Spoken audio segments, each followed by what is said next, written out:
pemirsa, polemik dari ijazah Jokowi kembali menjadi sorotan publik di mana pra-peradilan yang diajukan oleh Tifauzia Tiasuma atau Dr. Tifa akan bergulir di Pengadilan Negeri Jakarta Selatan pada Rabu 12 Agustus 2026 untuk menilai keabsahan dari putusan sela yang diputuskan oleh hakim dalam eksepsi Dr. Tifa. Menurut Dr. Tifa, ia juga akan melihat terkait dengan pelimpahan dakwaan baru yang dilakukan oleh jaksa di Pengadilan Negeri Jakarta Timur dan menurutnya ini adalah cacat hukum. Namun di sisi lain kalau kita melihat dari kubu Jokowi beranggapan bahwa pra-peradilan yang dilakukan oleh Dr. Tifa ini adalah tidak sesuai dengan KUHP dan akan sulit untuk dikabulkan oleh hakim. Benarkah demikian? Bagaimana kemudian potensi diterima dan juga ditolaknya pra-peradilan Dr. Tifa? Ini akan kita bahas di Apa Kabar Indonesia Malam nanti bersama saya Selly Alexandra. Dan saya Windy Welintoria. Pemirsa, kami juga akan menghadirkan sejumlah informasi lainnya baik dari dalam negeri maupun mancanegara. Langsung saja kita mulai Apa Kabar Indonesia Malam selengkapnya untuk Anda.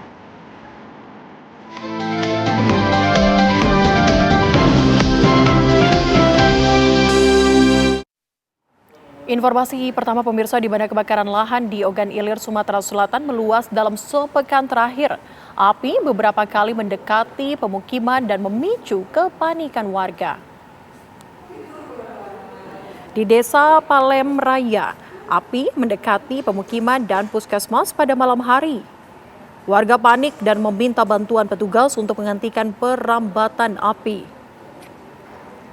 Petugas pemadaman segera mengerahkan peralatan dan berupaya melokalisir api agar tidak menjalar ke rumah dan puskesmas. Kebakaran diduga mulai terjadi sejak sore hari. Petugas menemukan setidaknya 3 titik api setiap hari. Minimnya sumber air juga menyulitkan proses pemadaman. Polisi kini memburu pihak yang diduga sengaja membakar lahan tersebut.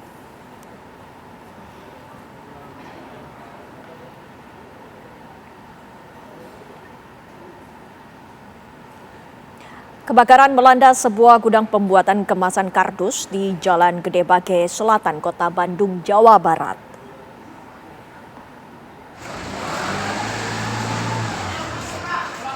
Api awalnya membakar tumpukan serpihan bahan mentah berupa kardus dan kertas yang tersimpan di salah satu pojok gudang. Namun api terus membesar. Kepulan asap hitam sempat membumbung tinggi akibat banyaknya material yang mudah terbakar. Tumpukan kertas. Petugas damkar langsung mengerahkan personel menuju ke lokasi kejadian. Api langsung bisa dikendalikan sehingga tidak merambat ke seluruh bangunan. Polisi masih menyelidiki penyebab dari kebakaran tersebut.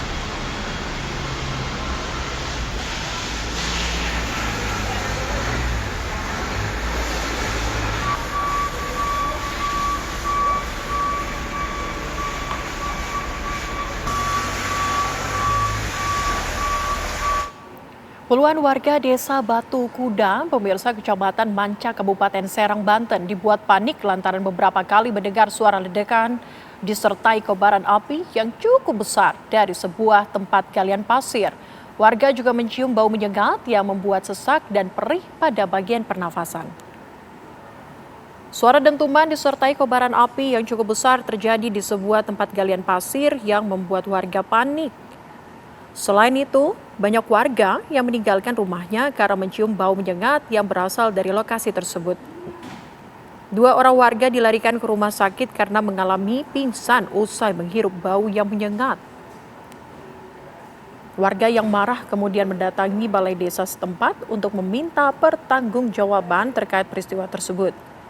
Dari hasil mediasi, diduga ada aktivitas pemusnahan amunisi yang sudah tidak layak pakai yang dilakukan oleh petugas dari Mabes Polri. Masyarakat di lokasi mengaku kecewa karena hal ini sebelumnya tidak diberitahukan kepada warga ataupun pemerintah desa setempat. Oleh karena itu, puluhan warga meminta pertanggungjawaban dari petugas terkait dampak yang ditimbulkan.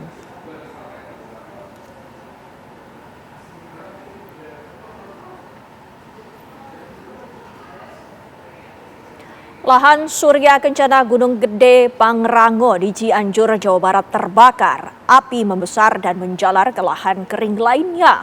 Kebakaran lahan di kawasan puncak Gunung Gede ini terekam oleh tim relawan. Peristiwa ini terjadi pemirsa pada Kamis sore. Mengantisipasi api semakin membakar ke lahan kering lainnya, Balai Taman Nasional Gunung Gede Pangrango mengerahkan sejumlah personil dengan dibantu relawan komunitas pecinta lingkungan serta tim gabungan TNI Polri untuk memadamkan api agar tidak menjalar ke kawasan hutan lainnya. Dari keterangan tertulis, pihak Balai Taman Nasional Gunung Gede Pangrango, kebakaran lahan terjadi di lahan kering kawasan puncak Gunung Gede seluas 1 hektar. Vegetasi yang terbakar didominasi hamparan lahan kering dan sebagian kecil vegetasi berkayu. Sedangkan titik terbakar berada di radius 5 meter dari kawasan Sabana Edelweiss menuju hutan.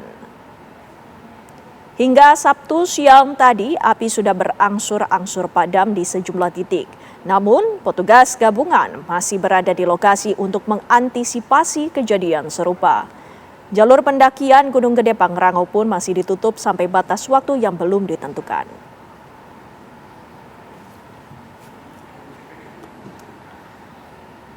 Pemirsa, Balai Besar Taman Nasional Bromo Tengger Semeru menduga kebakaran yang terjadi di kawasan hutan dan lahan Bromo disebabkan oleh ulah manusia. Diduga api berasal dari perapian yang dibuat saat warga melintasi jalur tersebut. Kemudian api merembet ke vegetasi yang kering. Tiupan angin yang kencang membuat api dengan cepat membesar ke area lain. Namun, pihak Balai Besar Taman Nasional Bromo Tengger Semeru masih akan menyelidiki lebih lanjut penyebab kebakaran ini. Kebakaran sudah dapat dikendalikan dengan didatangkannya helikopter untuk membantu pemadaman. Hingga saat ini, pemadaman karhutla yang masuk di dalam wilayah Probolinggo, Lumajang, dan Malang terus dilakukan dengan menurunkan 3 helikopter.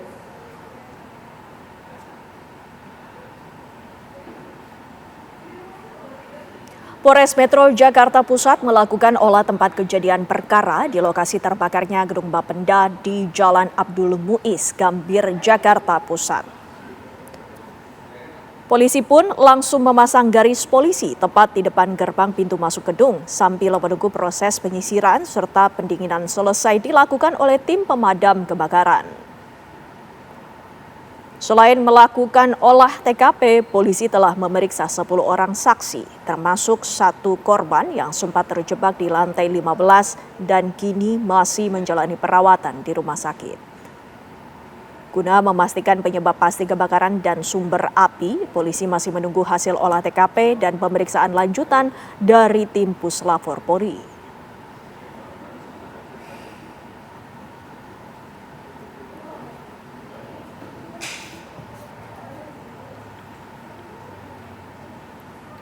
Pemirsa, Gedung Bapenda DKI Jakarta di Jalan Abdul Muiz, Gambir, Jakarta Pusat, Jumat malam terbakar. Polres Metro Jakarta Pusat masih selidiki penyebab pasti kebakaran dan telah memeriksa 10 orang saksi.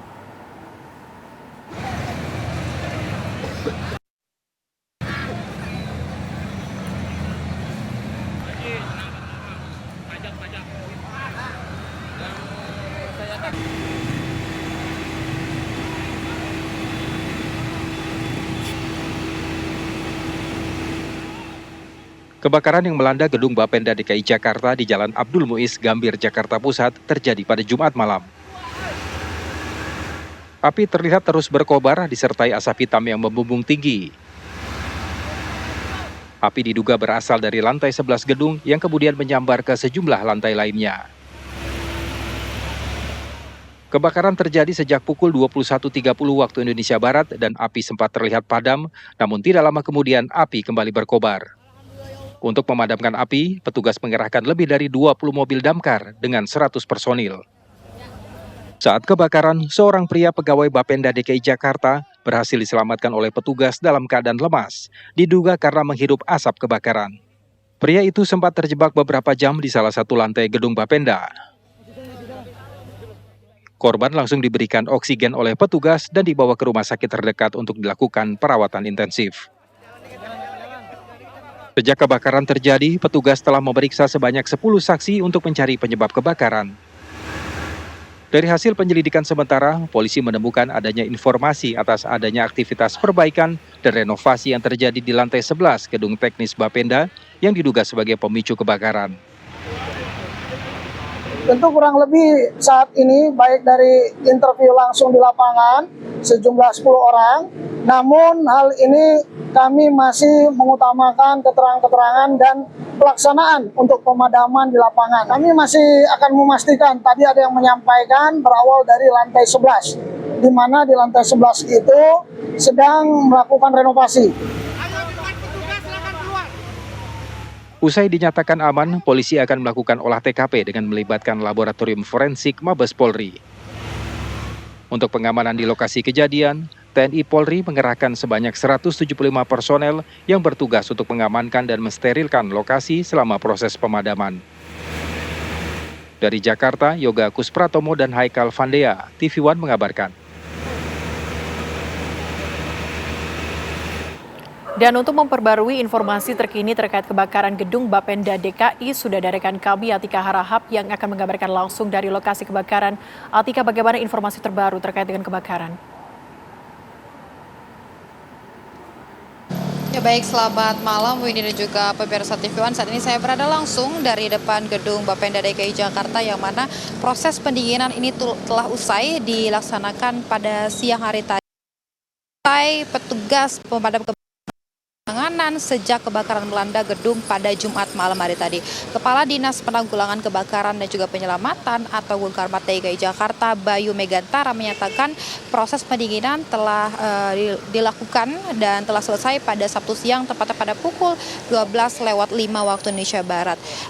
Meskipun proses pendinginan telah selesai, namun memang masih ada petugas kebakaran damkar dari damkar begitu ya yang masih standby. Ini ada 2 mobil damkar dan personil yang masih standby di area gedung Bapenda DKI Jakarta ini.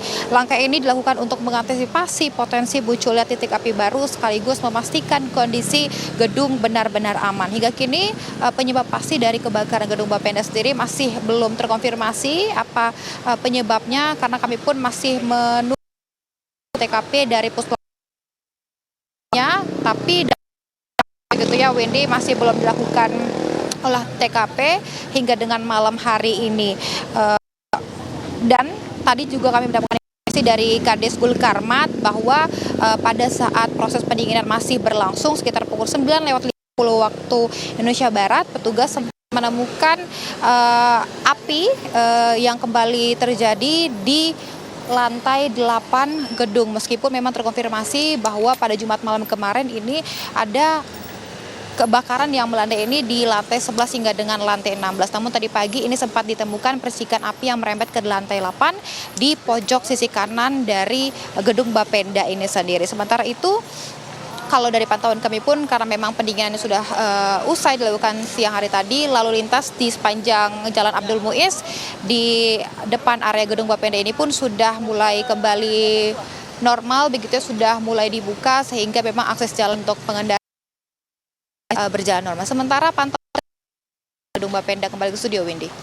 Terima kasih Atika Harahap atas informasinya. Selamat bertugas kembali. Pemirsa, kita beralih ke kabar lainnya. Kebakaran hutan dan lahan di Kota Palangkaraya kian mengkhawatirkan. Jajaran api sebagian besar di sejumlah titik bermunculan dan sudah mengepung kawasan permukiman warga. Suasana yang kami perlihatkan adalah kebakaran hutan dan lahan menjalar hingga ke kawasan permukiman di Jalan Tegal Sari, Kecamatan Jekan Raya, Kota Palangkaraya, Jumat siang. Kondisi ini membuat warga panik dan berupaya menyelamatkan diri serta harta benda. Dari pantauan udara, api telah mengepung hampir seluruh area permukiman warga. Asap tebal terus membumbung, menandakan api masih terus aktif dan sulit dikendalikan. Upaya pemadaman berlangsung menjelang malam hari dan api sulit dipadamkan. Selain itu, minimnya sumber air akibat kemarau panjang menjadi kendala. Petugas terpaksa mengandalkan pasokan air dari truk tangki untuk memadamkan titik-titik api. Berdasarkan data Pusdalops BPBD Provinsi Kalimantan Tengah, Kota Palangkaraya menjadi daerah dengan jumlah kejadian karhutla tertinggi.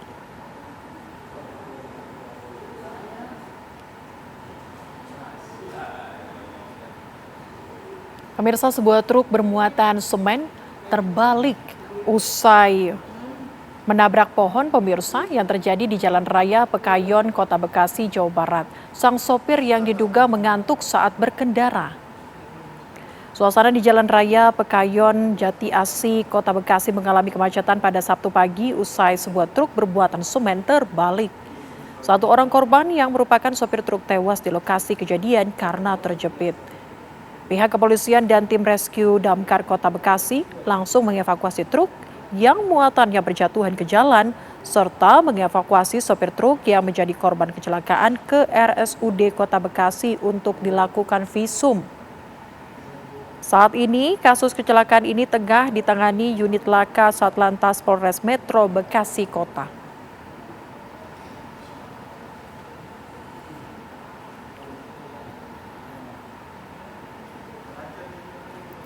Pemirsa, kecelakaan adu banteng melibatkan dua truk di jalur Pantura Kabupaten Tuban, Jawa Timur. Kecelakaan terjadi setelah truk bermuatan semen oleng saat mendahului kendaraan lain.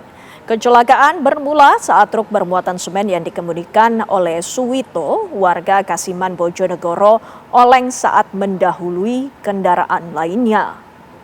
Truk kemudian terguling dan masuk ke jalur berlawanan. Dari arah berseberangan, truk tronton yang dikemudikan oleh Ahmad warga Gresik melaju. Tabrakan keras pun tak terhindarkan. Benturan membuat kedua truk ringsek. Sopir truk sempat terjepit di dalam kabin hingga petugas berhasil mengevakuasinya. Korban kemudian dibawa ke Puskesmas Pelumpang untuk mendapatkan perawatan. Petugas dan warga juga membersihkan tumpahan semen yang menutup sebagian badan jalan. Kecelakaan juga sempat membuat arus lalu lintas dari kedua arah lumpuh total. Satlantas Polresta Tuban memberlakukan rekayasa arus lalu lintas mengurai kemacetan hingga jalur Pantura kembali normal.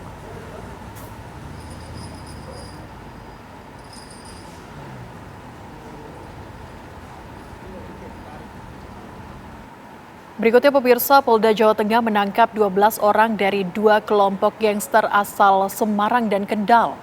Polisi menindaklanjuti video viral yang merekam aksi tawuran di Jalan Pantura Mangkang, Semarang. Bermodal video yang beredar di media sosial, polisi melakukan penyelidikan untuk mengidentifikasi para pelaku. Hasilnya, petugas menangkap 12 orang dari dua kelompok gangster. Polisi juga menyita sejumlah senjata tajam yang diduga digunakan saat tawuran. Sebagian besar pelaku masih di bawah umur.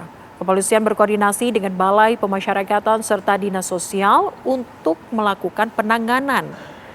Polisi juga masih memburu 17 pelaku lain yang diduga terlibat. Seluruhnya kini masuk dalam daftar pencarian orang.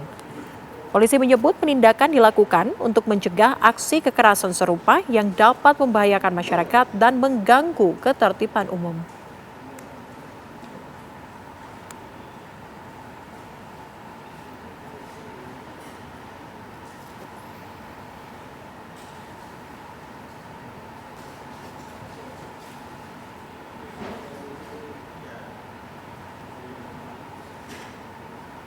Sebuah video keributan antara sopir minibus dengan kendaraan SUV berplat kepolisian viral di media sosial. Peristiwa ini terjadi saat pengemudi mobil tengah menuju Bandara Internasional Minangkabau. Menurut pengemudi, ia sempat menyalip mobil SUV berplat resmi dinas. Saat tengah melaju, SUV tersebut pun menyalipnya dan menghentikan laju kendaraan. Penumpang SUV kemudian marah kepada pengemudi minibus. Menurut pengemudi minibus, ia telah meminta maaf karena menyalip SUV, tapi ia kemudian mendapatkan pukulan. Belakangan diketahui pria tersebut merupakan oknum perwira menengah polisi. Kabid Humas Polda Sumbar, Kombes Pol Susmelawati Rosia, menyatakan bahwa Direktorat Propam Polda Sumbar akan menyelidiki insiden ini.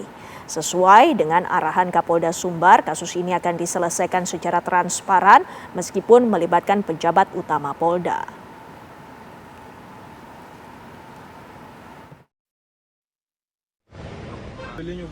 Pada kesempatan ini, Bapak Kapolda juga sudah memberikan statement dan juga memerintahkan kepada Kabid Propam Polda Sumbar untuk lidik kejadian tersebut.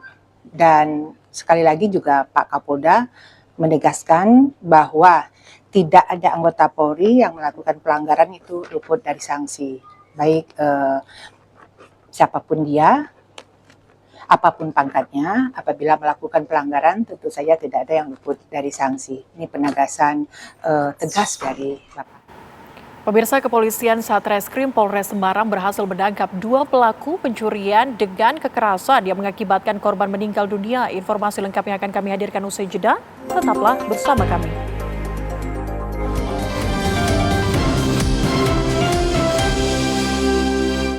Anda kembali bersama kami, pemirsa. Seorang wanita di Pekanbaru Riau ditemukan tewas bersimbah darah di rumahnya dengan luka pada bagian pipi korban. Diduga pelaku merupakan mantan suami korban. Warga Jalan Surya, Kelurahan Air Putih, Kecamatan Tuah Madani, Kota Pekanbaru Riau, digegerkan dengan kasus pembunuhan yang menewaskan seorang perempuan. Korban pertama kali ditemukan oleh warga yang mendengar teriakan minta tolong dari dalam rumah. Korban diketahui bernama Rosdiana, berusia 55 tahun. Korban ditemukan meninggal dunia di dalam rumahnya dengan luka bacok pada bagian pipi dan tangan yang menyebabkan pendarahan hebat hingga mengakibatkan korban meninggal dunia. Pelaku Mar Halim, berusia 64 tahun, merupakan mantan suami korban. Keduanya diketahui telah bercerai pada tahun 2020. Berdasarkan hasil penyelidikan awal, dugaan pembunuhan dipicu oleh pertengkaran antara korban dengan pelaku. Polisi mengamankan 2 bilah parang panjang yang diduga digunakan oleh pelaku. Saat ini, jenazah korban telah dievakuasi ke Rumah Sakit Bayangkara Polda Riau untuk dilakukan autopsi. Sementara itu, pelaku telah diamankan di Mapolsek Bina Widya dan masih menjalani pemeriksaan secara intensif.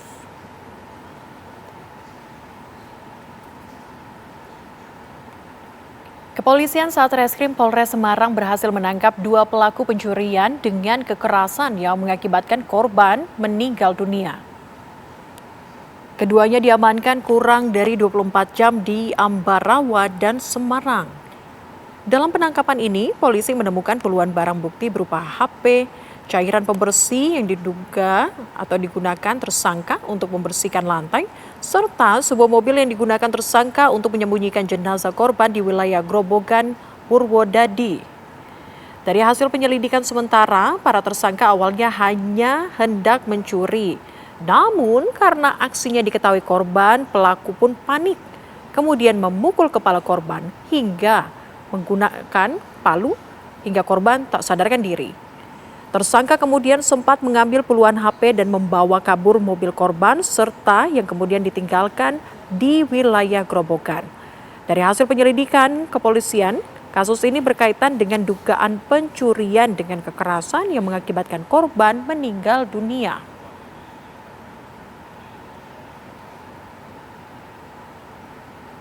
Dan untuk mengetahui bagaimana perkembangan dari kasus ini, sudah bergabung bersama kami Kasat Reskrim Polres Semarang AKP Bodia Teja Lelana. Selamat malam Pak Kasat.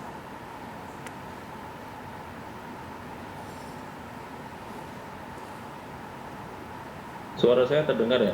Ya, suaranya terdengar dengan jelas Pak Bodia. Sudah bisa mendengar suara kami di studio? Iya Mbak, jelas. Terima kasih. Pak Bodia, kami ingin mengetahui bagaimana kronologis awal penangkapan dari kedua pelaku ini. berkaitan dengan penangkapan kedua pelaku, kami tentu berkolaborasi dengan Jatanras Polda Jawa Tengah dari Direktorat Reserse Kriminal Umum. Kami juga turut dibantu secara Scientific Crime Investigation dengan Inafis Polda Jawa Tengah serta Polres Grobogan juga, di mana TKP ditemukannya mobil serta korban itu berada di Grobogan. Jadi pada hari Kamis kami langsung melaksanakan TPTKP dan olah TKP di TKP Counter Royal Phone. Nah, dari situ kami mengumpulkan beberapa bukti-bukti dari tempat counter tersebut, melaksanakan penyelidikan hingga hari Jumat. Kami menemukan beberapa clue lain yang mengarah kepada tersangka awal. Yang pertama yang kami temukan itu yaitu tersangka inisial DPP. Ya, kami laksanakan penangkapan berdasarkan informasi di Kota Semarang, ya, tepatnya di dekat Simpang 5. Dari situ kami berbarengan mendapatkan informasi tersangka yang kedua yaitu inisial TI, dan diamini dan dibenarkan oleh tersangka pertama bahwa memang yang bersangkutan juga turut ikut dalam aksi yang mereka laksanakan pada hari Kamis dini hari, karena dalam beberapa bukti-bukti serta alat bukti yang kami temukan, terutama CCTV di sekitar TKP ditinggalkannya mobil, itu kami menemui 2 orang yang mencurigakan. Nah, dari situ kami baru melaksanakan penangkapan pada pukul 17.00 hari Jumat kemarin. Oke. Berkaitan dengan pelaku yang memang sudah diamankan sampai dengan saat ini, apakah pelaku juga melakukan aksi serupa lainnya di titik lain atau bagaimana? Oh ya Mbak, jadi keduanya bukan merupakan residivis, jadi ini merupakan tindak pidana yang pertama untuk kedua tersangka, namun hal tersebutlah juga yang menyebabkan banyak sekali cacat dalam tindakan mereka, sehingga kami mudah untuk mendapatkan clue-clue menuju kepada mereka, ya, seperti banyak sekali sidik jari yang ditinggalkan baik di mobil maupun di HP yang ditinggalkan dalam mobil, karena olah TKP itu salah satunya untuk mencari petunjuk-petunjuk terkait dengan tindak pidananya. Kami menemukan banyak sekali clue-clue tersebut, dan juga kami menelisik ke awal dari mana arah jalan kembali sampai ke Ambarawa kembali gitu. Pak Kasat, apa yang menjadi modus dari para pelaku? Apakah memang sudah lama mengincar korban? Jadi modusnya, salah satu tersangka ini juga merupakan wira swasta yang pernah membeli handphone di counter tersebut.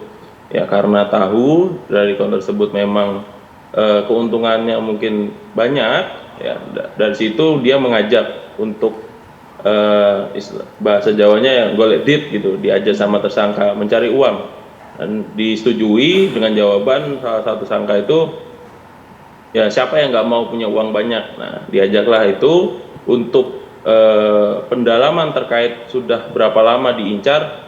Itu sementara dalam hasil pemeriksaan dia spontan pada hari itu menentukan targetnya. Oke, Pak Kasat, apakah juga memang sudah didalami kemana kemudian handphone hasil curian ini akan dibawa ataupun diperdagangkan ataupun dijual kembali? Jadi sudah ada upaya, tapi sampai saat ini kami masih mendalami hal tersebut. Ya, jadi kemana handphone itu terjual, ini sudah ada beberapa wilayah yang hasil penyelidikan kami muncul di mana mereka menjualnya, ya, sebagian besar memang menjual secara online melalui Facebook, ya, baru beberapa yang terjual dari itu. Nah, sisanya dari HP yang terbawa. Jadi karena mereka panik, dari sekian puluh HP, 54 HP itu hanya beberapa yang dibawa jalan kaki kembali ke Ambarawa untuk dijual. Nah, itu hanya ngambil 7 dan 2 sudah terjual, 5 lagi karena tahu bahwa polisi sudah mulai mengendus, beberapa dari barang bukti itu dibuang ke rawa-pening dan sungai-sungai yang tersebar di Kabupaten Semarang. Baik, terima kasih sekali lagi Kasat Reskrim Polres Semarang AKP Bodia Teja Lelana atas waktunya bersama kami di Apa Kabar Indonesia Malam. Sehat selalu, Pak. Terima kasih, Mbak. Pemirsa, polisi berhasil menangkap pelaku penyerangan hingga tewas seorang marbot Masjid Al-Muhajirin di Cibodas, Purwakarta, Jawa Barat. Berbekal sejumlah petunjuk dan keterangan saksi, Satreskrim Polres Purwakarta langsung bergerak cepat mencari pelaku pembunuh seorang marbot masjid. Hanya beberapa jam pasca kejadian, polisi menangkap Fajar Sugama, 35 tahun, pelaku pembunuhan terhadap Adi Saputra, 65 tahun, marbot Masjid Al-Muhajirin. Pelaku ditangkap di rumahnya tanpa perlawanan di perumahan Metro Cikopo, Desa Cibodas, Kecamatan Bungur Sari, Purwakarta. Polisi mengamankan sebilah samurai dan celurit yang digunakan untuk menyerang korban hingga tewas. Berdasarkan pemeriksaan awal, aksi pembunuhan dipicu rasa sakit hati atas ucapan korban yang dianggap menghina kondisi ekonomi pelaku. Atas perbuatannya, pelaku dijerat dengan pasal pembunuhan dengan ancaman hukuman hingga 15 tahun penjara.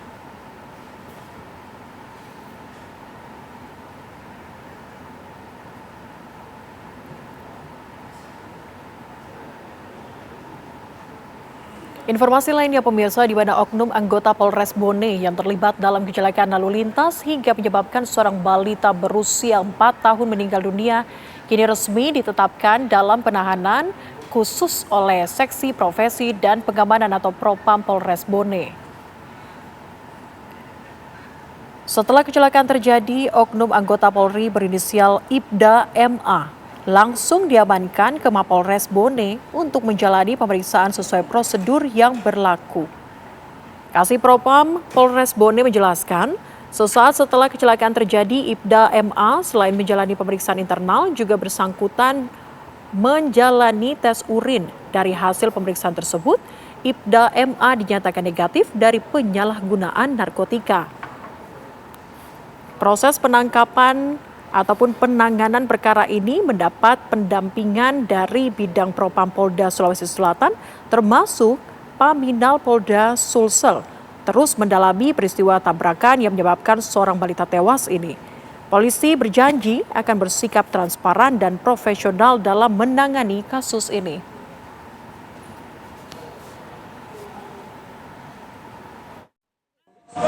Polisi tersebut kami sudah melakukan penanganan,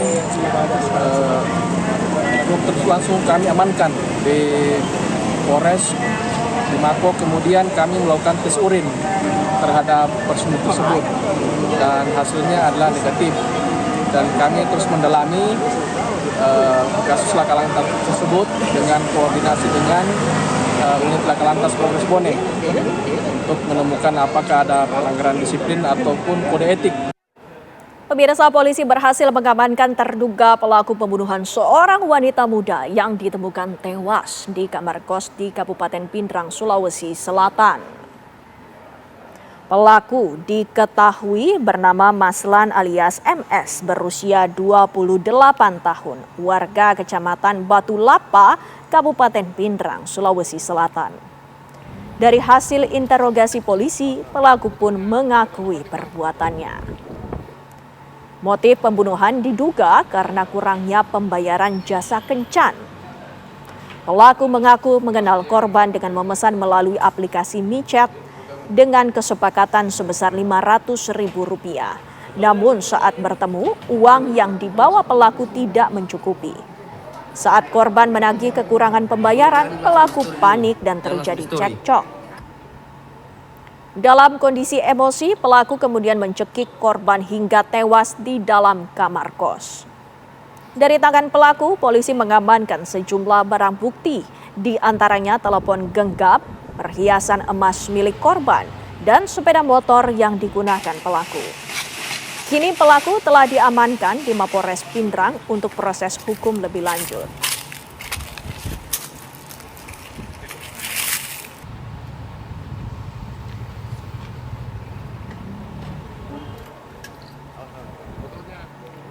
Pemirsa, sidang pra-peradilan Tifauzia Tiasuma atau Dr. Tifa akan bergulir pada hari Rabu tanggal 12 Agustus 2026 untuk menguji keabsahan terkait dengan putusan sela yang diambil oleh hakim dalam mengabulkan eksepsi Dr. Tifa. Tak hanya itu, terkait juga dengan pelimpahan dakwaan baru yang dilakukan oleh jaksa ke Pengadilan Jakarta Timur. Menurut Dr. Tifa ini cacat hukum, tapi di sisi lain kalau dari kubu Jokowi menilai ini adalah tidak maksud kami ini tidak sesuai dengan KUHAP.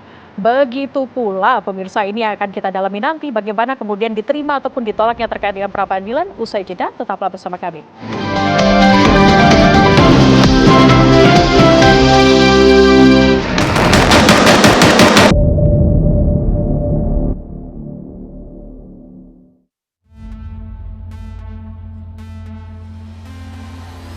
Polemik ijazah Jokowi kembali menjadi sorotan publik. Pengadilan Negeri Jakarta Selatan menjadwalkan sidang perdana pra-peradilan yang diajukan Tifauzia Tiasuma alias Dr. Tifa berlangsung pada Rabu 12 Agustus 2026. Sidang pra-peradilan diajukan Dr. Tifa untuk menguji sah atau tidaknya pengajuan kembali dakwaan baru pasca Majelis Hakim PN Jakarta Timur mengabulkan eksepsi Dr. Tifa. Hakim menyatakan surat dakwaan jaksa penuntut umum kabur atau obskur libel sehingga batal demi hukum. Menanggapi akan digelarnya sidang perdana peradilan Dr. Tifa, kubu Joko Widodo memandang langkah hukum pra-peradilan yang diajukan oleh Dr. Tifa sebagai langkah yang tidak sesuai dengan objek hukum KUHAP dan sulit untuk dikabulkan oleh pengadilan. Lantas, akankah gugatan pra-peradilan Dr. Tifa di PN Jakarta Selatan akan diterima atau justru sebaliknya, malah ditolak? Lalu, benarkah langkah Tifa mengajukan pra-peradilan sebagai tindakan manuver untuk mengulur waktu? Pra-peradilan Tiasuma Dr. Tifa maksud kami, ini akan berlangsung pada hari Rabu tanggal 12 Agustus 2026 akan menguji terkait dengan keabsahan dari putusan sela yang dilakukan oleh hakim untuk mengabulkan eksepsi Dr. Tifa pun terkait dengan pelimpahan dakwaan baru yang kemudian bergulir di Pengadilan Negeri Jakarta Timur. Langsung saja kita akan bahas bersama dengan narasumber yang sudah saya siapkan untuk Anda pemirsa. Saya akan sapa terlebih dahulu ada Bung Abdullah Al-Katiri, pengacara Dr. Tifa. Selamat malam. Selamat malam. Sehat ya Bang? Alhamdulillah. Saya juga ingin menyapa untuk Anda yang bergabung bersama kami melalui Zoom. Ada Bang Freddy Alex Damanik, merupakan Sekjen Projo. Selamat malam. Selamat Katiri. Ya, Prof. Suparji, selamat malam, Pak Freddy. Oke, saya juga ingin menyapa ada Prof. Suparji yang merupakan Guru Besar Ilmu Hukum Universitas Al-Azhar Indonesia. Selamat malam, Prof. Suparji. Malam, Mbak. Oke, langsung saja saya ke Bang Freddy dulu. Bang Freddy, bahwa dikatakan ini tidak sesuai dengan KUHAP. Maksudnya apa? Iya, jadi kan di dalam KUHAP itu sudah diatur apa saja objek yang bisa diperadilankan, ya, upaya paksa, penghentian penyidikan, penghentian penuntutan.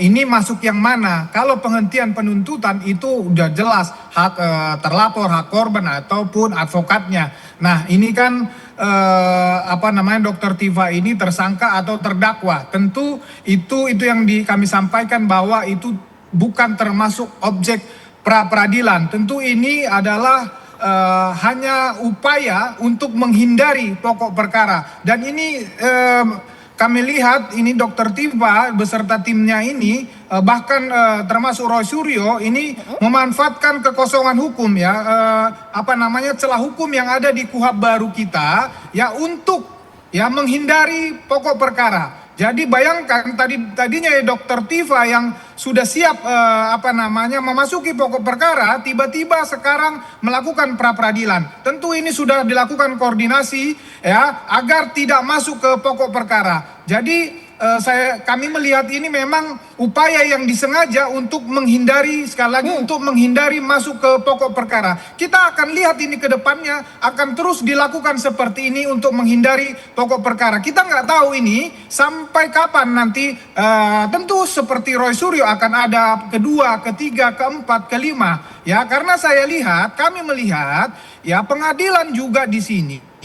Ya, tadinya sudah terjadwal ya sidang pokok perkara Dr. Tifa, ya tiba-tiba ya dengan masuknya pra peradilan, jadwal itu sudah hilang di SI di sistem peradilan di pengadilan Jakarta Timur. Nah, ini kami lihat memang sekali lagi ya, ini upaya-upaya yang menurut kami memang ini disengaja. Ya, ini ini berbahaya karena ini kalau ditiru oleh katakan oleh terdakwa lain, tersangka lain, ya misalnya kejahatan luar biasa, korupsi, teroris, ini berbahaya untuk proses penegakan hukum kita. Demikian, Mbak. Oke, langsung saja ditanggapi ini apakah memang ini upaya sengaja, Bung Alkatiri, sengaja untuk menghindari pokok perkara? Gitu ya.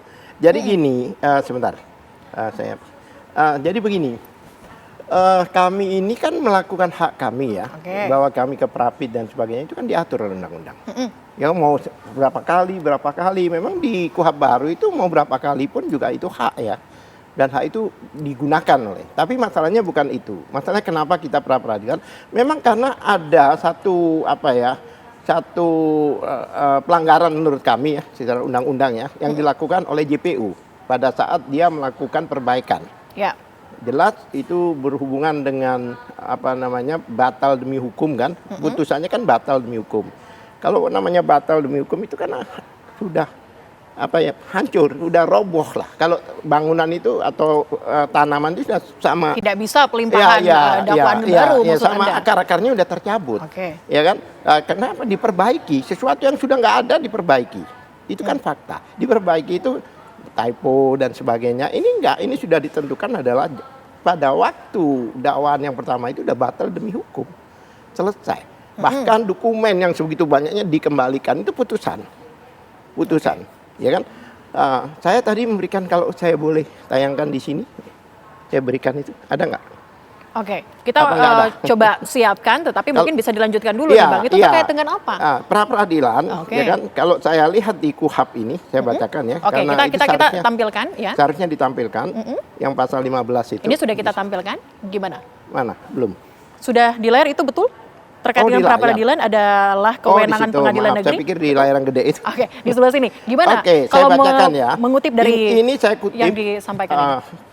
Pasal 1.15 ya kan. Yang dimaksud pra peradilan adalah kewenangan pengadilan negeri untuk memeriksa dan memutus keberatan yang diajukan tersangka atau keluarga tersangka, korban atau keluarga korban, pelapor atau advokat atau pemberi bantuan hukum yang diberi kuasa untuk mewakili kepentingan hukum tersangka atau korban atas tindakan, ini jelas, penyidikan, dalam melakukan penyidikan atau tindakan penuntut umum.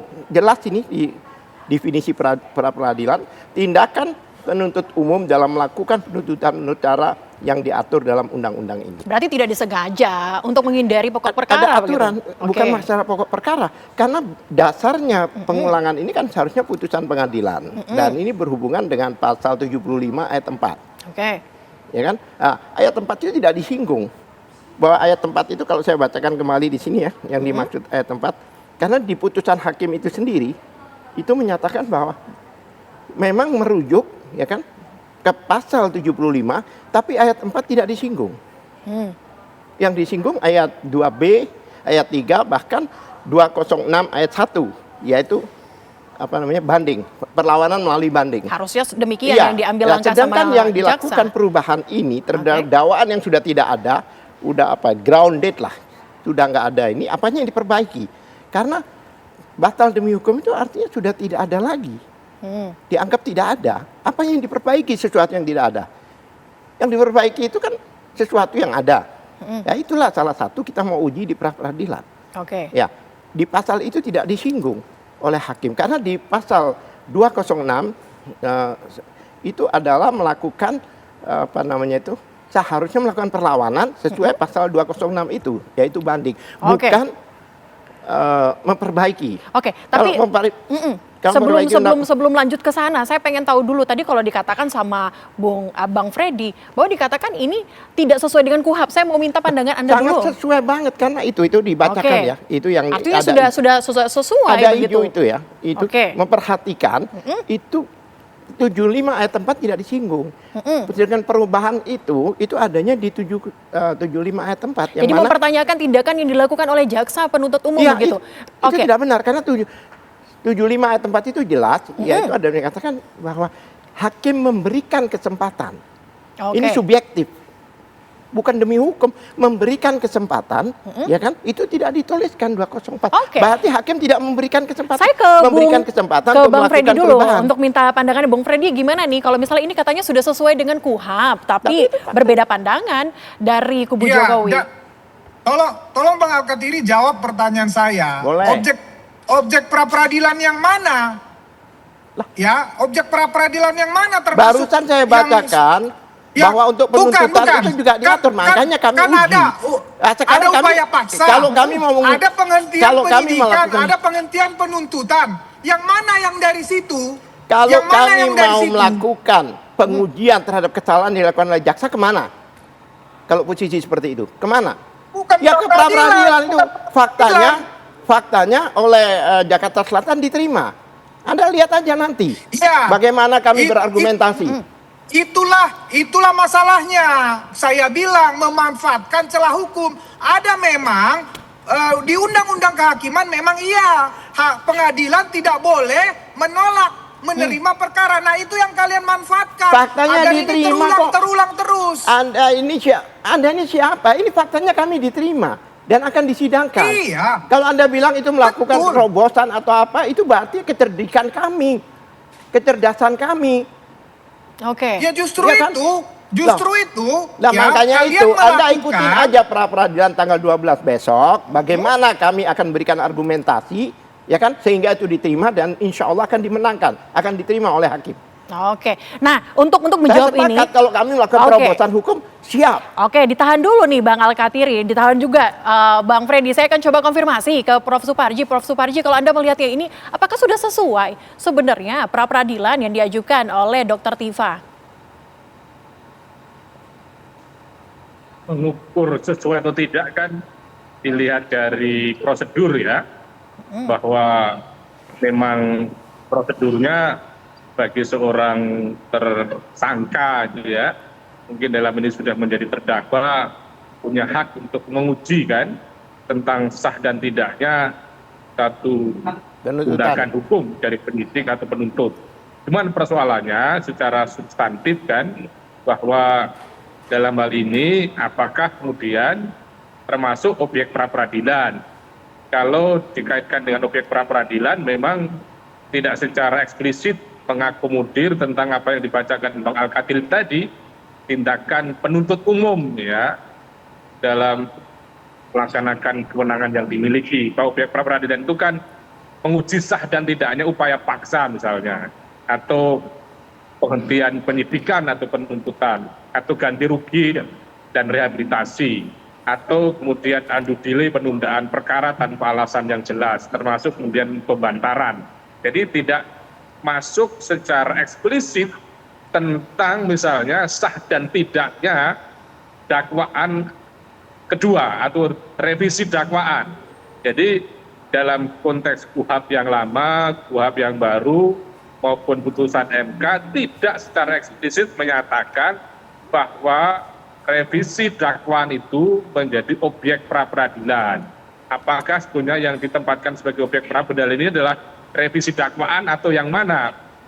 Maka kalau konteksnya itu nanti akan sangat tergantung dari hakim tunggal, apakah seperti Hakim Sarpin pada waktu itu melakukan upaya terobosan ketika Budi Gunawan, Pak Jenderal pada waktu itu mengajukan objek pra-peradilan penetapan tersangka dengan alasan belum pernah diperiksa sebagai calon tersangka.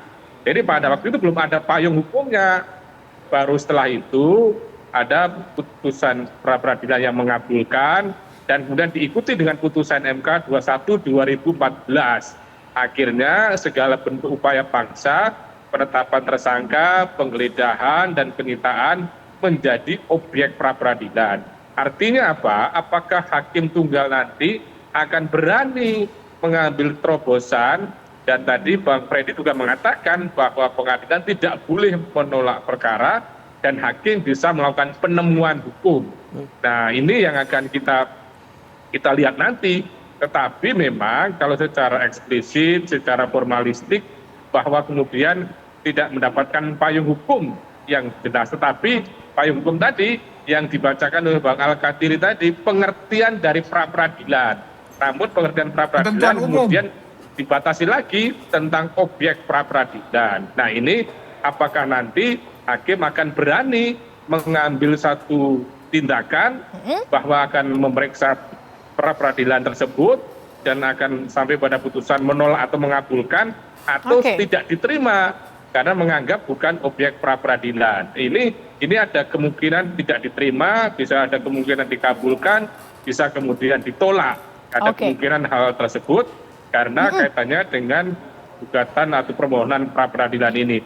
Jadi ada kemungkinan kemudian ini diterima. Apa yang dilakukan oleh Dr. Tiva sebagai upaya mengingat mungkin mendapatkan ketidakadilan bahwa ada putusan sela yang mestinya instrumennya dalam keyakinannya adalah melalui mekanisme banding, tetapi kok ada revisi dakwaan. Nah, kemudian karena ada revisi dakwaan itulah kemudian diajukan pra-peradilan. Dan dari jaksa penuntut umum memang kemudian berkeyakinan langkah hukumnya adalah revisi dakwaan, dan kalau revisi dakwaan yang terjadi maka memang mau tidak mau akan masuk pokok perkara. Ini yang juga menjadi pertanyaan Prof. Suparji. Kalau misalnya nanti diterima ataupun ditolak, ada korelasi dan hubungan seperti apa sebenarnya dengan pokok perkara persidangan yang dilakukan nantinya di Pengadilan Negeri Jakarta Timur? Dijawab usai jeda. Tetaplah bersama kami di Apa Kabar Indonesia Malam, pemirsa.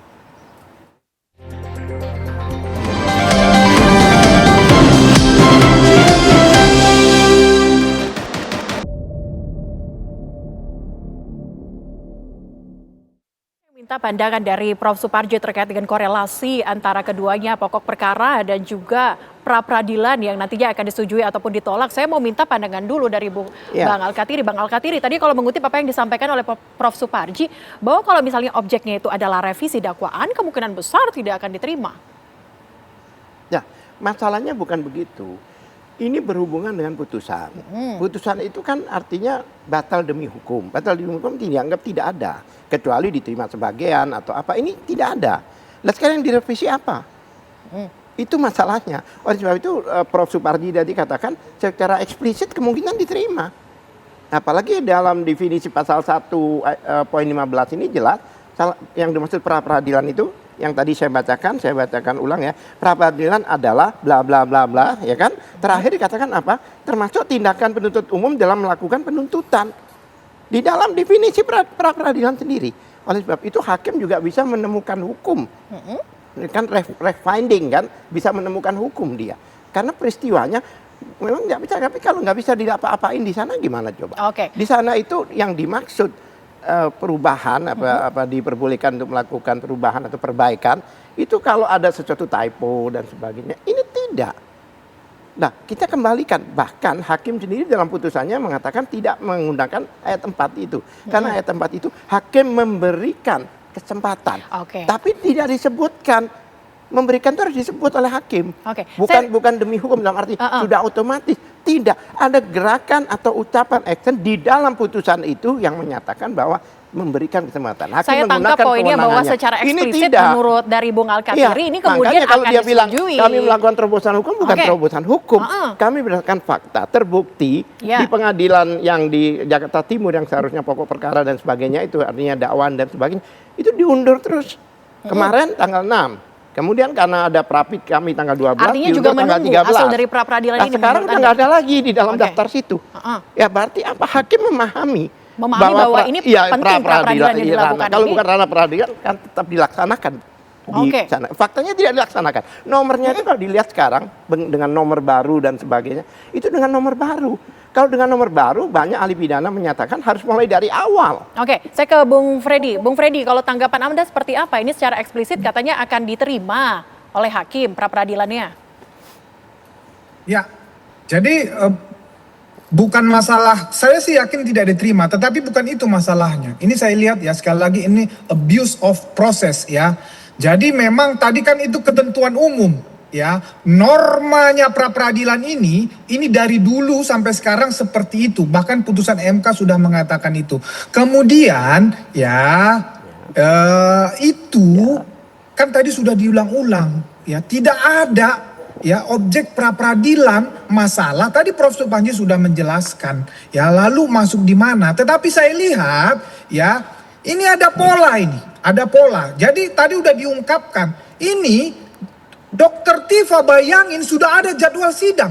Di luar ini loh jadwal sidang, sudah ada jadwal sidang ya, tiba-tiba masuk pra-peradilan Dr. Tifa. Kemudian jadwal sidang itu hilang. Tadi udah dijelasin. Coba bayangin ya, apa yang terjadi ini.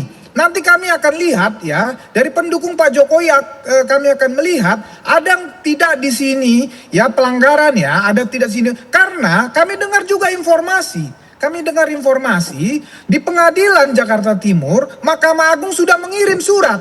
Ya, sepanjang ada pra-peradilan, maka pokok perkara tidak bisa masuk ke persidangan. Nah, kalau ini pola ini diterapkan, ya bayangin, ini seperti yang mereka ancamkan sampai 2029 juga ya. Harusnya kalau itu benar, Mahkamah Agung mengisi kekosongan hukum itu. Ya karena ini pra-peradilan yang terus berulang, maka mengeluarkan SEMA atau apapun namanya ya, supaya diisi, dijawab permasalahan hukum ini. Tetapi ini tidak, justru dibiarkan, dan ini berbahaya bagi penegakan hukum. Seperti yang saya sampaikan tadi, bahwa kalau tersangka korupsi, misalnya lah kasus misalnya FA yang melakukan pra-peradilan terus menerus. Ya, kalau diperlakukan yang sama atau yang lain, kalau memperlakukan yang sama, kan tidak masuk pokok perkara. Ini kan bahaya ini. Nah, ini harusnya Mahkamah Agung menjawab permasalahan ini, bukan malah mengirim surat, ya, seperti yang dilakukan. Kalau itu benar bahwa tidak boleh memasuki pokok perkara, kalau masih ada pra-peradilan. Karena ini sudah menjadi pola. Roy Suryo sudah melakukan 5 kali. Ya, Dr. Tifa juga bisa melakukan hal yang sama. Yang kita tidak tahu sampai kapan ujungnya. Ini yang berbahaya bagi penegakan hukum. Oke, Prof. Suparji, menurut Anda bagaimana? Ya, saya kira memang ini yang tidak diantisipasi oleh pembuat undang-undang dalam konteks Undang-Undang 2025 tentang KUHP ya. Artinya ada celah hukum begitu ya, Prof. Suparji? Mengatakan bahwa pra-peradilan menunda pemeriksaan pokok perkara. Padahal pada rezim sebelumnya, jika pokok perkara sudah diperiksa atau sudah dilimpahkan di pengadilan, maka pra-peradilan gugur gitu. Nah, sekarang ini justru sebaliknya, pokok perkara yang kemudian harus menanti bagaimana putusan pra-peradilan, maka akhirnya muncul pra-peradilan berulang-ulang. Maka ini untuk konteks pra-peradilannya Dr. Tifa, ini juga menarik, apakah bisa menunda penanganan pokok perkara. Karena kalau menggunakan ketentuan eksplisit yang ada di dalam KUHP, pokoknya pra-peradilan tanpa melihat dalil itu apakah objek pra-peradilan atau tidak, maka kemudian dapat menunda persidangan pokok perkara. Nah, ini yang kemudian yang menyebabkan ketidakcermatan dalam proses penyusunan KUHP ya, karena akhirnya berdampak menjadi ketidakpastian hukum. Meskipun pada sisi yang lain sih memberikan peluang terhadap perlindungan hak asasi manusia bagi tersangka. Tetapi ini saya kira sebuah laboratorium hukum yang menarik ya, karena sudah didaftarkan dan sudah muncul jadwal, kalau tidak keliru, maka nanti biar hakim tunggal lah yang akan menguji tentang permohonan pra-peradilan Dr. Tifa ini, apakah dilihat dari aspek formil maupun material. Aspek formil kaitannya dengan apakah menjadi objek pra-peradilan, baru kemudian apakah putusan akhirnya mengatakan nanti menjadi tidak sah misalnya revisi dakwaan begitu kan. Terus kemudian memerintahkan apakah pengadilan tidak bisa memeriksa dakwaan yang kedua. Nah itu nanti juga akan muncul tentang petitum-petitum yang diminta dan bagaimana hakim akan mengabulkan Karena kan akhirnya menjadi distorsi tentang filosofi dari pra peradilan, karena pra peradilan itu kan mekanisme kontrol horizontal antar aparat penegak hukum. Misalnya dalam hal ini ya penyidik, penuntut gitu ya, yang kemudian jangan sampai semenang-menang terhadap hak asasi manusia bagi seorang tersangka. Tetapi ini kan justru akhirnya antara pengadilan satu dengan pengadilan yang lain, yang misalnya ini Jakarta Timur dengan Jakarta Selatan. Nah kemudian ini seperti mirip pada dalam kaitan dengan kalau gugatan perdata itu menunda misalnya proses penanganan pidana. Pada waktu itu ada surat edaran 1/96 tentang surat edaran Mahkamah Agung. Jadi kalau ada sengketa keperdataan, maka kemudian penanganan perkara pidananya menjadi ditunda. Nah ini nampak-nampaknya juga akan menjadi seperti itu. Jika ada pra peradilan, maka kemudian akhirnya pengadilan pada pokok perkara ditunda untuk penanganan perkaranya. Jadi menurut saya meskipun ya tidak secara eksplisit terakomodir dalam konteks KUHP, tetapi sebagai satu bentuk upaya yang sungguh-sungguh ya, sekali lagi bukan, menurut saya jangan sampai dimaknai sebagai satu bentuk mengulur-ulur atau kemudian bentuk ketidakberanian masuk pokok perkara, tetapi sebagai salah satu bentuk untuk memastikan agar proses beracaranya adalah benar gitu ya. Oke, Bang Alkatiri, ini mengulur-ngulur atau kenapa nggak langsung masuk ke pokok perkara saja? Begini, artinya karena kan begini. sudah siap katanya dari Sudah siap, kami sudah siap, tapi kan bukan masalah, kan kami itu kan merupakan hak kami. Kami kan bagaimana caranya bahwa kami ini bebas kan. Masa kami, emangnya kami mengikuti siapa? Satu hal lagi yang perlu ditekankan. Tadi dikatakan abuse of process. Sebenarnya yang abuse of process adalah JPU sendiri. Karena apa? Sudah jelas di dalam putusan itu dinyatakan bahwa pasal ayat 4 ya di pasal 75 itu tidak diterapkan. Bahkan itu kan hakim akan memberikan, itu subjektif hakim, bukan dapat gitu, tidak subjektif, tapi hakim tidak memberikan karena di dalam putusan itu tidak disinggung ayat 4 yang mengatakan dapat, artinya hakim tidak menggunakan kewenangannya. Nah, terus dia bilang wah ini menjadi tidak ada, tidak, emang salah kami. Nah, kalau pengadilan menunda kemudian nomor-nomor itu dihilangkan untuk yang pokok perkara dan sebagainya, itu kan kewenangan pengadilan. Pengadilan juga berpikir tidak seperti Freddy.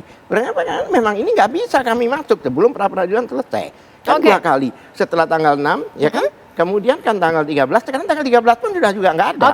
Bang Freddy, gimana nih Bang Freddy? Itu adalah bukan kami nggak punya power untuk menunda dan sebagainya, tidak. Kami melakukan hal, kalau Anda bilang kami melakukan terobosan hukum, ya memang kami melakukan dengan kecerdasan. Tapi bukan mengulur-ngulur waktu. Tidak ada mengulur-ngulur waktu. Karena apa? Karena jaksa melakukan abuse of process tadi. Ditahan dulu, saya tanya pendapat dari Bang Freddy dulu. Bang Freddy gimana nih? Apanya yang dikoreksi? Yang tidak ada kok.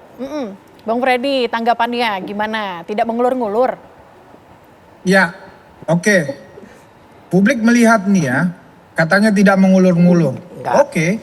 Kita coba aja ya, kalau nanti tidak diterima ini pra peradilan pertama, kita bisa pegang omongan Bang Alkatiri ini. Tetapi kalau begitu ya tidak diterima pra peradilan pertama kemudian melakukan hal yang sama seperti yang dilakukan oleh Rosuryo, ya berarti terkonfirmasi kan gitu, terkonfirmasi bahwa memang berusaha menghindari pokok perkara. Karena dari dulu dakwaan batal demi hukum itu juga itu sudah dari dulu seperti itu prosedur dan direvisi, diperbaiki, masuk lagi dakwaannya, kemudian lanjut pokok perkara. Itu dari dulu juga seperti itu, bukan yang disampaikan oleh Bang Alkatiri. Cuma karena ini ada KUHP baru sekarang, ya kami melihat ini polanya, kemudian ditiru nih pola Rosuryo. Kemudian juga, nah ada surat dari Mahkamah Agung yang menyatakan tidak boleh ya masuk pokok perkara ketika pra peradilan. Nah ini akan kita lihat apakah ini juga termasuk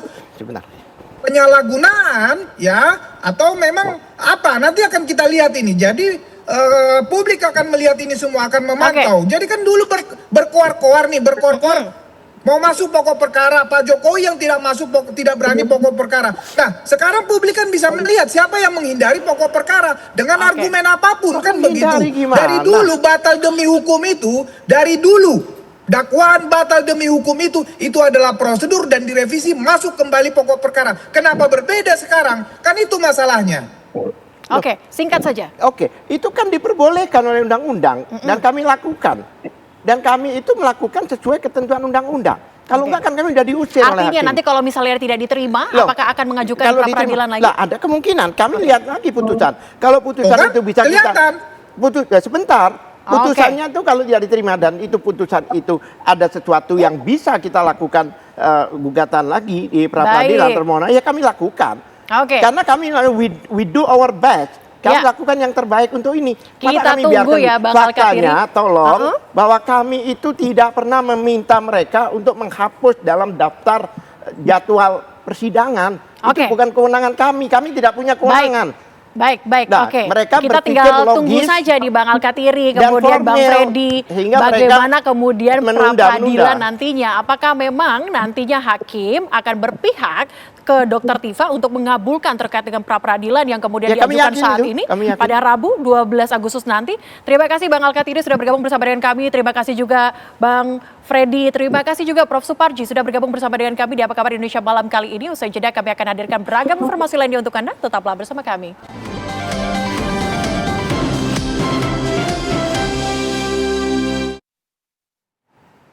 Masih bersama kami, pemirsa, seorang pelaku pencurian kendaraan bermotor roda 2 asal Bangkalan, Madura babak belur dihakimi massa usai kepergok mencuri sepeda motor warga di kawasan Pabean Sedati, Sidoarjo, Jawa Timur.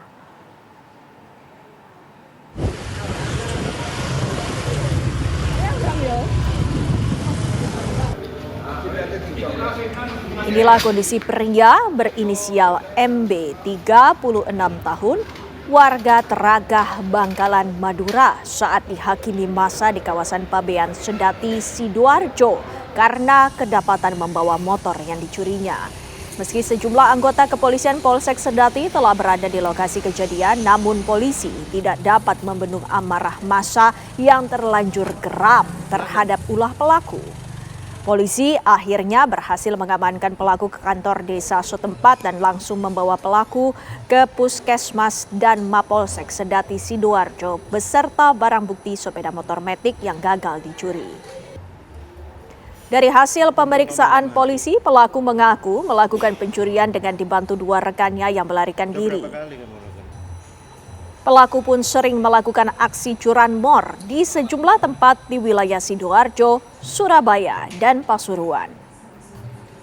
Sementara polisi kini tengah melakukan pengembangan kasus dan mengejar 2 pelaku lainnya yang identitasnya telah diketahui.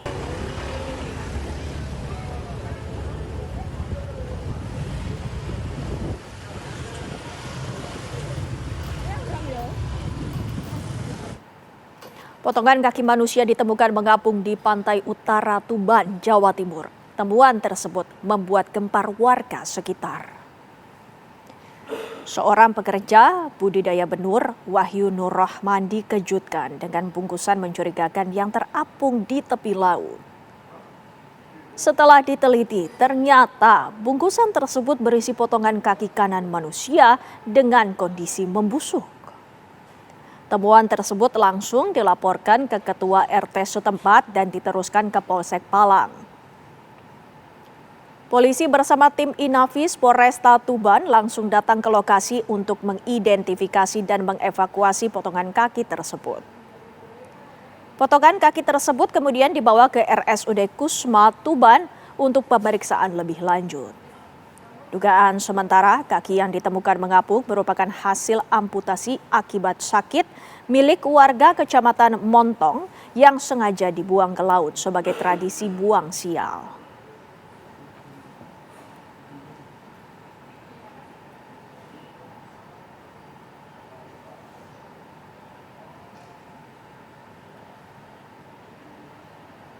Pemirsa, Polres Tapanuli Selatan mengungkap motif di balik kasus pemerkosaan dan pembunuhan terhadap anak perempuan berusia 7 tahun yang jasadnya ditemukan di sebuah sumur, tepatnya di Kabupaten Tapanuli Selatan, Sumatera Utara.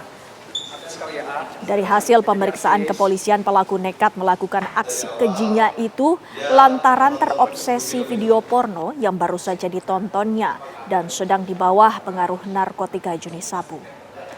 Pelaku mengaku tega menghabisi nyawa korban lantaran takut aksi bejatnya yakni meruda paksa korban sebanyak 2 kali diketahui oleh keluarga korban. Agar aksi bejatnya tidak dicurigai, pelaku berpura-pura sebagai orang yang pertama kali menemukan jasad korban di dalam sumur.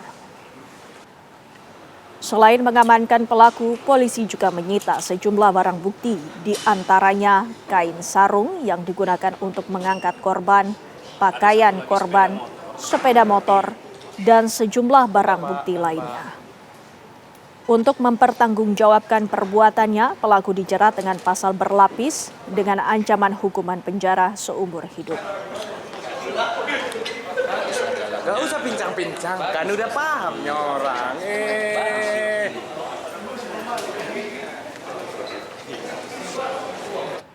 Dan langsung saja pemirsa, kami akan mengajak Anda untuk mengetahui bagaimana informasi terkininya bersama Kapolres Tapanuli Selatan. Sudah bergabung bersama kami AKBP Anton Santoso. Selamat malam Pak Anton, terima kasih sudah bergabung bersama kami. Selamat malam Mbak. Ya, Pak Anton, kami ingin mengetahui bagaimana proses pengungkapan dari kasus ini. Terima kasih Mbak. Terkait dengan tindak pidana, setiap orang dilarang menempatkan, membiarkan, melakukan, menyuruh, melakukan atau turut serta melakukan kekerasan terhadap anak dengan kekerasan fisik yang mengakibatkan meninggalnya dunia atau pembunuhan berencana atau pembunuhan. Terkait dengan tindak pidana yang kita ungkap oleh Polres Tapanuli Selatan, di wilayah Tapanuli Selatan, di mana korbannya adalah anak berumur 6 tahun, di mana tersangka yang kita dapatkan dari hasil running, pemeriksaan saksi maupun kita pengumpulan alat bukti, kita telah mengamankan 1 orang dan telah menangkap, yaitu tersangka dengan inisial MH, di mana MH alias Pursek, laki-laki 37 tahun, pekerjaan petani, kemudian alamatnya di Kabupaten Tapanuli Selatan. Pak Anton, apa hubungan dari tersangka dan juga korban? Terima kasih Mbak. Terkait dengan hubungan antara korban dengan pelaku ini adalah kerabat jauh. Saat pelaku melancarkan aksinya, apakah memang merencanakan ataukah hanya kebetulan dan bersifat spontan? Terima kasih Mbak. Jadi pelaku ini pertama kali dia hasil tes urinnya dia menggunakan jenis sabu-sabu. Kemudian dia menonton dengan video porno. Kebetulan si korban ini izin kepada orang tuanya untuk bermalam di orang tua angkat, di mana jarak antara rumahnya orang tua dan orang tua angkat ini tidak terlalu jauh. Disitulah pelaku ini melihat korban ini berjalan sendirian. Akhirnya pelaku dengan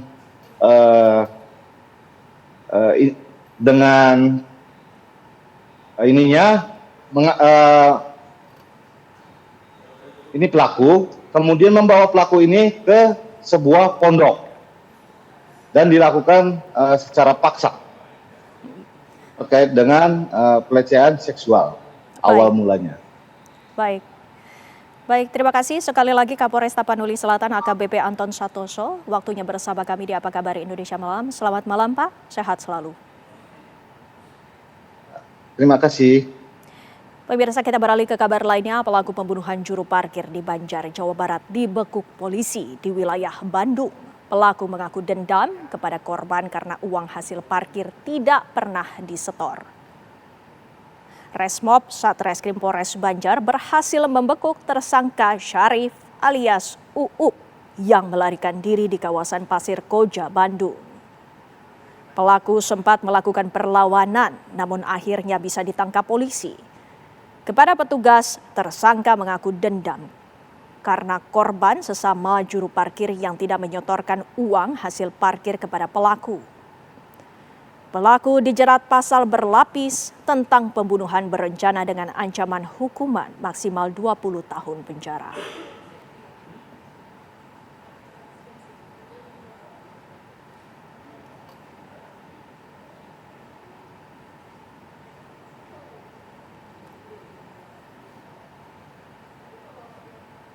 Pemirsa, banjir bandang yang melanda Kota Padang awal pekan lalu menyisakan luka yang mendalam. Meski bencana tidak memakan korban jiwa, para penyintas air bah ini hanya bisa pasrah tinggal di lahan yang rawan dihantam banjir bandang.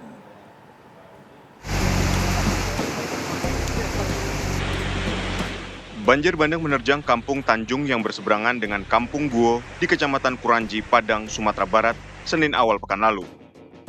Arus sungai yang deras membawa lumpur dan bebatuan hingga menggerus jalan serta merendam permukiman warga. Semestinya aliran sungai Batang Guo ini berada sekitar 100 meter di belakang perumahan warga. Namun arus sungai yang deras membuat terbentuknya aliran baru dan menimbun sawah milik warga setempat. Sebanyak 60 kepala keluarga terdampak banjir bandang. Warga bernama Murni yang menjadi korban banjir bandang mengaku seluruh perabotan rumah hanyut dan kurang lebih 1 hektar sawah yang baru ditanam milik keluarganya hancur. Itu macam menggulung kayak apa namanya itu? Kayak bidang air gitu. Kayak apa namanya, menggulung kayak kalau dibilang nggak kuat lah aku, Pak. Waktu itu. Terus airnya datang dari arah mana, Bu? Ke atas, dari atas. Sungai itu jebol langsung. Jebolnya sungai Batang Guo disebabkan tingginya curah hujan sehingga sungai tidak mampu menampung debit air. Tanggul sementara yang dibangun setelah banjir bandang akhir tahun lalu juga kembali jebol. Tas hujan dan air yang melalui daerah-daerah tersebut ini mempengaruhi tanggul-tanggul sementara yang sudah kita buat. Nah, memang kita bekerja dengan waktu, kita tahu itu, bahwasanya pekerjaan baik dari pemerintah pusat, provinsi, dan kota ini betul-betul harus kita percepat. Warga berharap normalisasi sungai Batang Guo segera terselesaikan agar banjir serupa tidak kembali terjadi. Langkah ini diharapkan dapat membuat aliran sungai lebih lancar dan memberikan rasa aman bagi warga. Dari Padang, Sumatera Barat, Wahyudi Agus, TV One mengabarkan.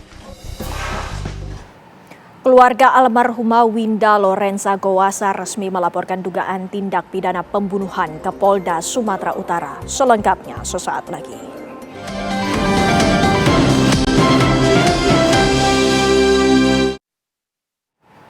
Pemirsa, keluarga almarhumah Winda Lorenza Gowasa resmi melaporkan dugaan tindak pidana pembunuhan ke Polda Sumatera Utara. Laporan dibuat setelah keluarga menemukan sejumlah luka lebam dan sayatan pada jenazah korban. Langkah hukum ini diambil setelah pihak keluarga menemukan sejumlah kejanggalan dan bukti fisik pada jenazah korban. Keluarga menemukan banyak luka lebam di bagian wajah, kepala, dan badan, serta bekas luka sayatan di bagian kaki. Kondisi fisik korban memperkuat dugaan keluarga bahwa Winda tewas akibat penganiayaan berat bukan karena bunuh diri. Laporan dibuat langsung oleh ayah korban, Sanalui Gowasa, dengan didampingi keluarga besar dan kuasa hukum. Pihak keluarga berharap Kapolda Sumut dan jajaran penyidik kepolisian dapat mengusut tuntas kasus ini secara transparan serta menguji seluruh bukti material demi keadilan korban.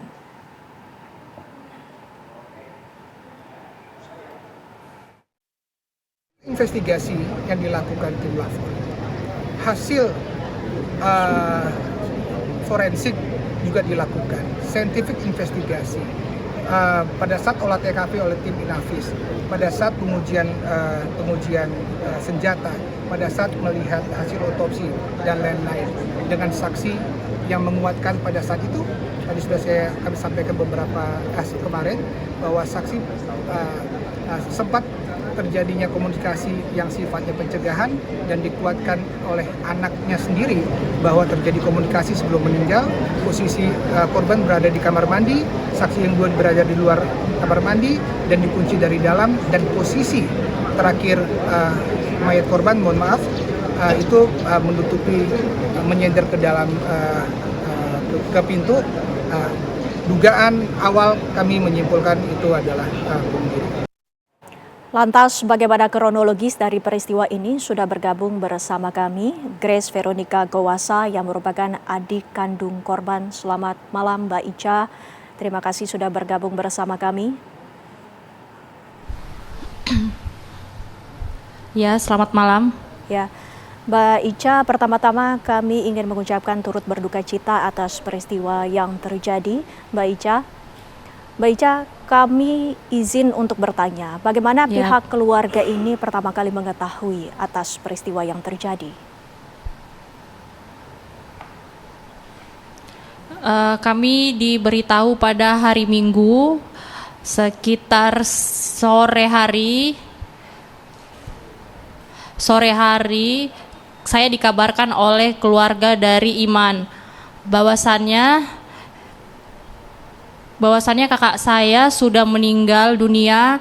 Dia meninggal karena dia ambil pistol lalu dia tembakkan dirinya sendiri Lantas, di bagian kepala. Kemudian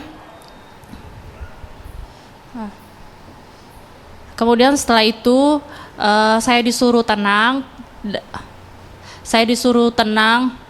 Kemudian saya disuruh pesan tiket pada saat itu.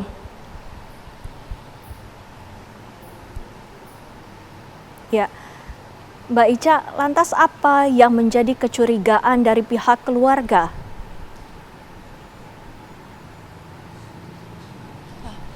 Pada saat saya sampai di Medan,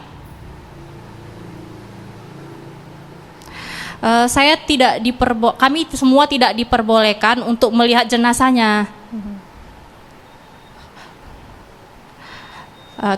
Kata keluarga dari Iman, harus dilakukan pemeriksaan dulu sebagai saksi oleh polisi satu persatu. Kemudian setelah itu mayat harus langsung dikuburkan. Tidak boleh diformalin dan tidak boleh didiamkan di dalam rumah karena akan bau. Karena mayatnya hanya dimasukkan di dalam es. Setelah kami sampai di rumah sakit, kami ada keluarga yang menanyakan bahwasannya dari salah satu petugas rumah sakit Bayangkara menanyakan bahwasannya apa bisa diformalin. Ternyata bisa. Dan setelah itu keluarga saya, mama saya, papa saya, bahkan keluarga besar saya meminta agar mayatnya tetap diformalin dan dibawa ke rumah. Setelah itu kan saya yang masuk ke dalam. Saya memandikan jenazah kakak saya. Nah, setelah kami di dalam, kami tidak diperbolehkan untuk foto. Setelah disuruh masuk ke dalam tidak boleh foto, ada keluarga saya masuk juga ke dalam memfoto dan disuruh hapus. Disuruh hapus oleh pihak keluarganya Iha. Keluarganya Iha menyuruh polisi yang ada bertugas di situ, kalau nggak salah Polwan, suruh hapus. Habis itu setelah itu dihapuslah oleh keluarga saya. Kemudian keluarganya Iha berkata kepada keluarga saya, itu di galerinya itu masih ada, coba buka di penghapusan diletan terakhir, sampah, di bagian sampah foto, disuruh hapus. Kemudian saya melihat mayatnya kakak saya, kedua matanya lebam. Setelah itu di bagian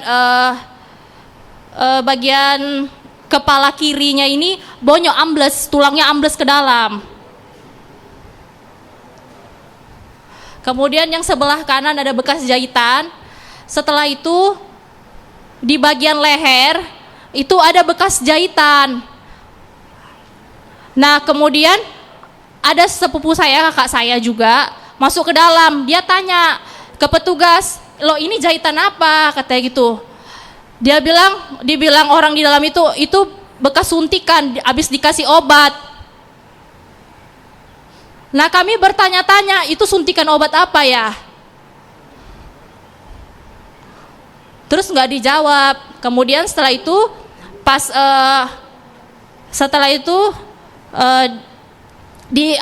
kami lihat lagi bagian perutnya.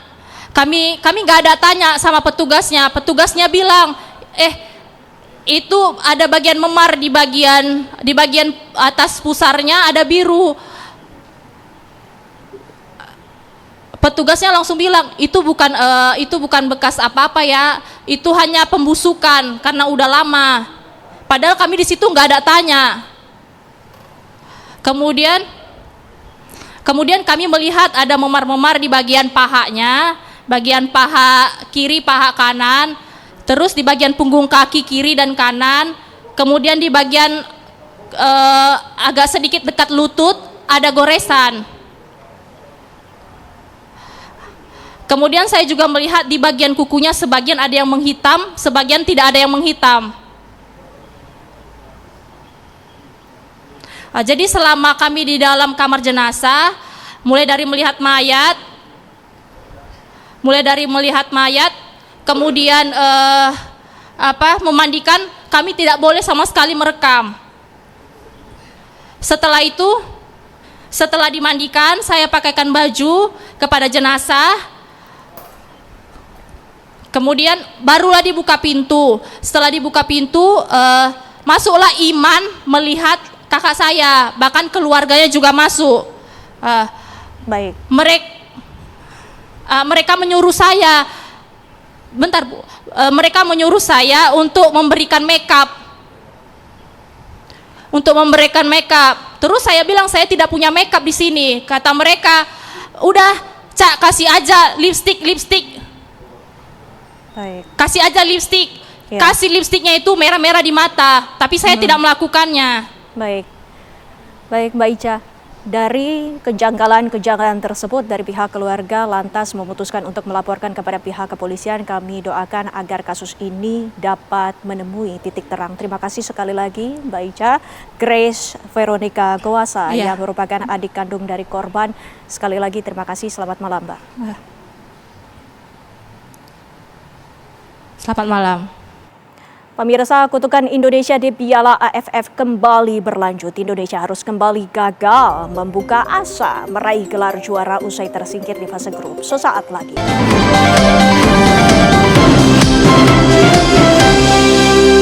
Perjalanan timnas Indonesia harus terhenti di ajang Piala AFF 2026. Lantas bagaimana reaksi dari para pecinta sepak bola? Langsung saja kita tanyakan kepada rekan kami yang sudah ada di lapangan, Kesia Butar-Butar. Kesia.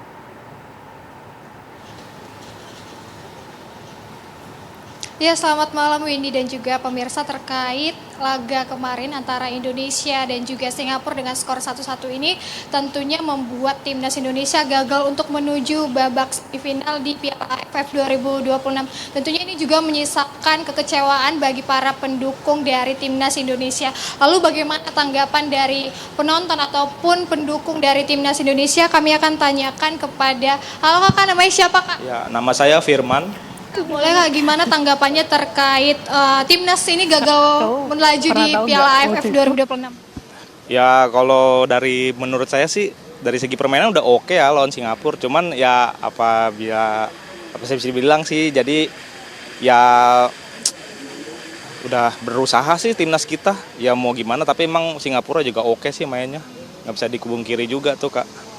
Kak, ini kan timnas di bawah kepemimpinan baru ataupun pelatihnya John Hartman di Piala AFF ini. Permainannya seperti apa sih Kak? Kakak lihat mulai dari awal pertandingan? Kalau dari permainan sih udah klop banget sih, udah ada perkembangan dan emang udah ketemu chemistry-nya sama pemain. Cuman ya mau bisa dibilang tim yang negara lain juga udah mulai tahu nih persegi permainan Indonesia. Nah, kemarin juga yang lawan Vietnam kalah juga kan ya 3-0. Nah, itu sih mulai gimana ya, agak kecewa, cuman ya udah pemain kita udah berusaha banget sih, udah maksimal banget. Kak, apakah Kakak yakin ini timnas Indonesia akan lebih baik dan juga bisa berprestasi di laga-laga berikutnya, Kak? Kalau prestasi mungkin bisa ya Kak, kalau selama pelatihnya nggak diganti-ganti lagi nih. Karena kalau ganti pelatih ini sih pasti chemistry-nya ngulang lagi dari awal, terus strateginya ngulang lagi gitu. Jadi harapan saya sih lebih dipertahankan aja dulu ya, dilihat dulu selama berapa tahun gitu. Terima kasih Kak atas waktunya. Pemirsa, kami akan tanyakan lagi dengan salah satu pendukung timnas juga nih. Halo Kak, namanya siapa Kak? Halo, perkenalkan nama saya Hilmi Zaidan. Kak, ini gimana tanggapannya Indonesia gagal melaju di Piala AFF 2026? Jujur ada sedihnya pasti, tapi saya rasa tetap semangat buat timnas Indonesia ke depannya pun nanti ke depannya untuk penerus-penerus bangsa timnas selanjutnya agar lebih semangat lagi biar kita selanjutnya bisa lolos AFF. Kak, ini timnas di bawah pelatih dari John Hartman ini Kakak melihat permainannya seperti apa sih? So far secara permainan sebetulnya udah ciamik, cantik ya, tapi ada beberapa hal yang mungkin sedikit miskom, mungkin karena pelatihnya juga masih baru ya. Tapi besar harapan saya agar semuanya lebih rapi dan baik lagi dan kita bisa go internasional kalau bisa ke Piala Dunia. Kak, mungkin harapannya apakah timnas Indonesia ini akan bisa bermain lebih baik lagi dan juga bisa berprestasi di laga-laga berikutnya Kak? Saya harap bisa ya, karena mungkin salah satu event terbesar yang bisa dilihat sama semua orang atau satu dunia itu salah satunya permainan sepak bola. Mudah-mudahan Indonesia menjadi harum namanya dan menjadi kancah internasional biar lebih baik lagi ke depannya gitu sih. Terima kasih Kak Kesia. Itu dia tadi Windy, kita dengarkan pendapat ataupun tanggapan dari pendukung timnas Indonesia bahwa mereka berharap timnas ini bisa berlaga lebih baik lagi di laga-laga selanjutnya. Kembali kepada Anda di studio. Terima kasih Kesia Butar-Butar mengabarkan langsung. Selamat bertugas kembali. Dan juga pemirsa, informasi tadi sekaligus menutup jumpa kita di Apa Kabar Indonesia malam kali ini. Saya Celia Alexandra. Dan saya Windy Wellingtonia, mewakili seluruh kru yang bertugas pamit undur diri. Selamat malam, sampai jumpa. Sampai jumpa.